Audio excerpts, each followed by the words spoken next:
Hello, നമ്മൾ എപ്പോഴും young ആയിട്ടിരിക്കാനുള്ള കുറച്ച് നാച്ചുറൽ സപ്ലിമെന്റ്സ് ഏതാന്ന് പറഞ്ഞു തരട്ടെ. പ്രത്യേകിച്ച് നിങ്ങൾ 30s അടുക്കുന്നവരാണെങ്കിൽ ഈ വീഡിയോ സ്കിപ്പ് ചെയ്യാതെ കണ്ടോളൂ. First one, collagen. നമ്മുടെ 25 വയസ്സിന് ശേഷം നമുക്കൊരു 1 to 2% കൊളാജൻ എല്ലാ ഇയറും ലോസ് ആവാനുള്ള ചാൻസസ് ഉണ്ട്. അപ്പൊ ഇതിനായിട്ട് കൊളാജൻ റിച്ച് ആയിട്ടുള്ള ഫുഡ്സ് ആണ് eggs, chicken with skin and bone growth. Second one, vitamin C rich foods.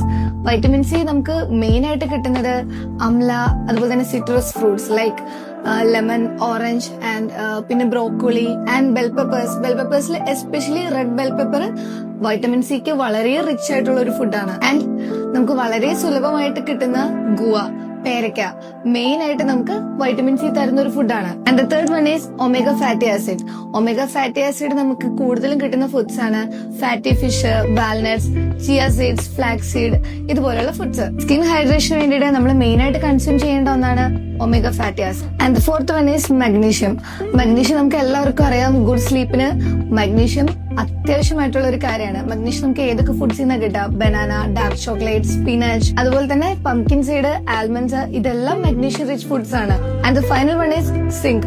സിങ്കിന് വേണ്ടിയിട്ട് നമുക്ക് കൺസ്യൂം ചെയ്യാൻ പറ്റുന്ന ഫുഡ്സ് ആണ് കാഷ്യൂനട്ട്സ്, പരിപ്പ് വർഗ്ഗങ്ങള്, അല്ലെങ്കിൽ കടല ആൻഡ് ഓയിസ്റ്റേഴ്സ്. അപ്പൊ നമ്മൾ ഈ സിങ്ക് കൺസ്യൂം ചെയ്യുന്നതോടെ നമുക്കുള്ള യൂസസ് ആണ് ഇമ്മ്യൂൺ ഫംഗ്ഷൻസ് നന്നായി വർക്ക് ചെയ്യും, അതുപോലെ മെറ്റബോളിസം നന്നായി വരും. അപ്പൊ നിങ്ങൾക്ക് ഇതിനെ കുറിച്ച് കൂടുതൽ എന്തെങ്കിലും ഡീറ്റെയിൽസ് അറിയണമെന്നുണ്ടെങ്കിൽ താഴെ കാണുന്ന നമ്പറിൽ കോൺടാക്ട് ചെയ്താൽ മതി. Bye bye.